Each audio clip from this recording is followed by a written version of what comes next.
Iran और America में धमकियों वाला युद्ध चल रहा है, लेकिन राष्ट्रपति ट्रंप का और ईरान का बातचीत की बेस पर न आना दुनिया की धड़कनों को बढ़ा रहा है।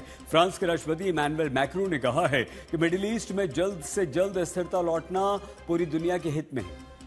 मैक्रों ने कहा कि अमेरिका और इजराइल और ईरान के बीच चल रहे टकराव का असर अब वैश्विक अर्थव्यवस्था पर भी पड़ने लगा है। तो यूरोपीय संघ की विदेश नीति प्रमुख काया कैलास ने चेतावनी दी है कि अगर ईरान के साथ होने वाली शांति वार्ता में परमाणु विशेषज्ञों को शामिल नहीं किया गया तो भविष्य का समझौता कमजोर सिद्ध हो सकता है और ईरान पहले से कहीं ज्यादा खतरनाक बन जाएगा।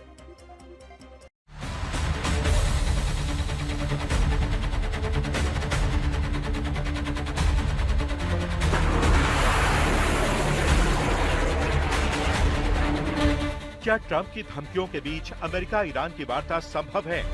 क्या होर्मुज़ स्ट्रेट में बिना अमेरिकी नाकेबंदी हटे बातचीत हो सकती है?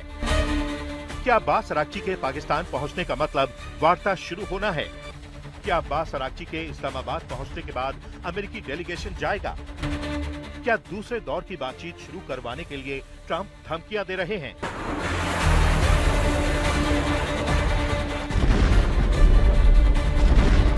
इस समय सबसे बड़ी तनातनी होर्मुज़ स्ट्रेट में है, जहां अमेरिका और ईरान की नौसेना आमने सामने हैं।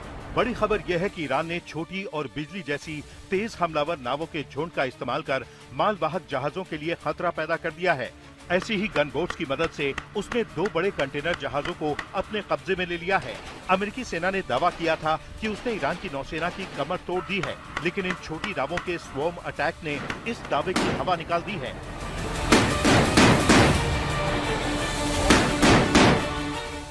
खबर यह भी है कि अगर ईरान बातचीत के लिए नहीं आया तो महायुद्ध संभव है और आपको दिखाते हैं वो 4 बड़े संकेत जो महायुद्ध पार्ट 2 की ओर इशारा कर रहे हैं।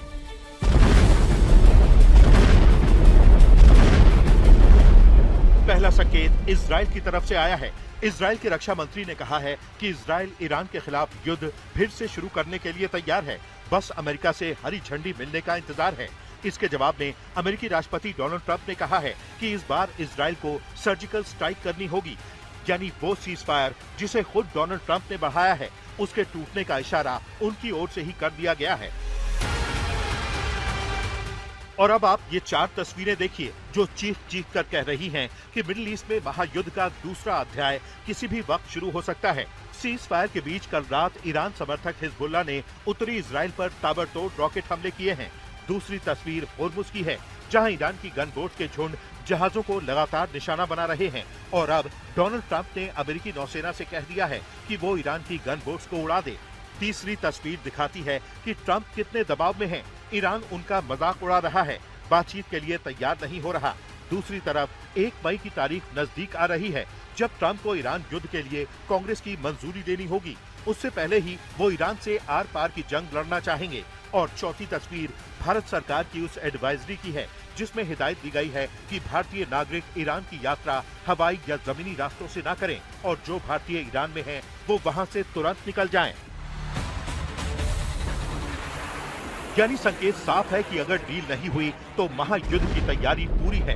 अमेरिकी राष्ट्रपति ट्रंप के पास जंग जारी रखने के लिए 7 दिन हैं। अमेरिकी संविधान के अनुसार किसी भी युद्ध को 60 दिन में संसद की मंजूरी लेनी पड़ती है। यहाँ भी ट्रंप ने खेल किया। युद्ध 28 फरवरी को छेड़ा, संसद को 2 मार्च को सूचित किया। अब 1 मई से पहले उन्हें संसद से युद्ध की मंजूरी लेनी है।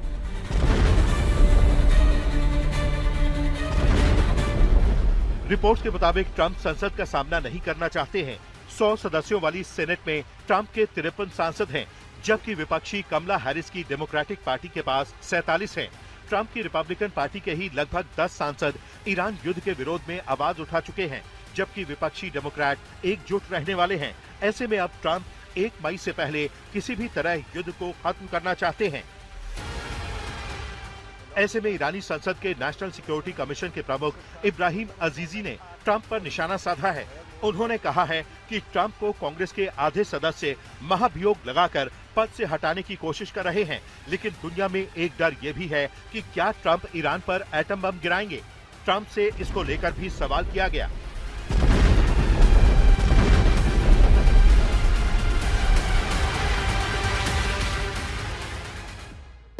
nuclear weapon against Iran. You posted on No. Truth Social No, a few weeks ago. we don't need That's it. not Why what do I that need said. it? Why would a stupid question like that be asked? You posted Why on would I? social Why would I media. use a nuclear weapon when we've totally, in a very conventional way, decimated them without it? No, I wouldn't use it. A nuclear weapon should never be allowed to be used by anybody.